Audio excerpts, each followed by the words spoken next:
За сайн бацгаана уу? Намайг Амруу энэ өгтөр мөнгөн наран гэдэг ач нуур дэвлэлийн арлын байгалийн төвшлөл газарт Лонх гисгийн байгалийн багшаар ажиллаж байгаа. Энэ мэргэжлэр ажиллаад одоо 6 дахь жилдээ ажиллаж байна. Миний хариуцсан хамгаалдаг газар нутагт бидний хамгаалах үнэт зүйл болох зэгсний гахаа Монгол хадарна ууланда цоохор ирвэс янгир яма байдаг.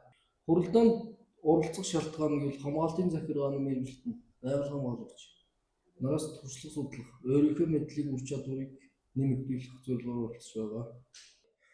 Ямар ур чадвар эзэмших вэ гэвэл манай байгууллага шин тутам. Учир судалгаа шинжилгээний ажил байхгүй тул судалгааны дээж талбайг хэрхэн сонгох, судалгааны ажлыг хэрхэн гүйцэтгэх талаар мэдлэг ур чадварыг эзэмшнэ.